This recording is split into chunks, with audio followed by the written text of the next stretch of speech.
నేను కనిపిస్తున్న బేబీ ఉంది కదా, వెస్టీజ్ బేబీ. నేను వెస్టీజ్ ఫుడ్ సప్లిమెంట్స్ వాడటం వల్ల పుట్టడం జరిగింది. పెద్ద పాప 5 years. బయట డాక్టర్ దగ్గరికి వెళ్తే టెస్ట్లు అవి ఇవి అని చెప్పారు.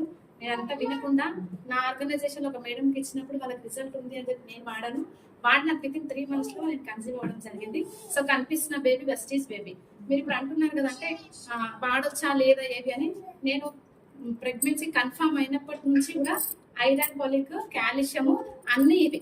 ఆ తర్వాత ఏంటి అంటే ఉమ్మ నీరు తగ్గుతుంది కదా, ఉమ్మ నీరు తగ్గినప్పుడు కూడా మనకి బయట కూడా చూడండి ఎలార్జీ లైన్ ఇస్తారు. సో బయట ఎలార్జీ లైన్ కాకుండా నేను మనమే వాడినాను.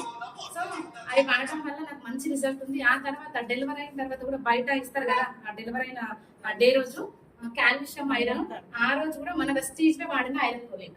అంటే ఆలోచించండి, ఎందుకంటే నాకు బయట తెలుసు అవి కెమికల్, మన కంప్లీట్ ఆర్గానిక్. కాబట్టి ఈ రోజు వరకు కూడా నేను అవే సప్లిమెంట్స్ నేను అన్ని వాడతాను. ఐరన్ ఫోలిక్ వాడతాను, కాల్షియం.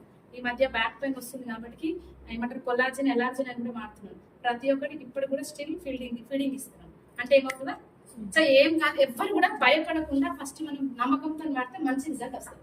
సో దానికి నిలబెట్టిన నిదర్శనం నా బేబీ. చిన్నది చిన్న పిల్లలకి కాటుక పెడతాం కదా, ఆ మధ్యలో ఏంటంటే వైట్ ప్యాచ్ వస్తుంది. అబ్జర్వ్ చేసేదో లేదు. అది ఎందుకనంటే బయట కాటుక వాడడం వల్ల మనకి కెమికల్ వల్ల వస్తుంది. మా పాప పుట్టిన ఆ రోజు నుంచి అదే కాటుక ఈ రోజు రిమూవ్ చేసి చూస్తే కూడా అక్కడ ప్యాచ్ ఉండదు. సో ఎందుకనంటే సో మనకి organic products skin doctor, I doctor test చేసినాయి కాబట్టి ప్రతి ఒక్కరికి రిఫర్ చేయొచ్చు. బ్యూటీ ప్రోడక్ట్స్ కూడా. సో కాటుక కూడా నేను అదే వాడతాను. హెయిర్ ఆయిల్ అన్ని కూడా ఇవే అనమాట. సోప్ నుంచి షాంపూ నుంచి మన ప్రోడక్ట్సే వాడుతున్నాను. చిన్న బేబీకి ప్రతి ఒక్కరు వాడతాను. Thank you.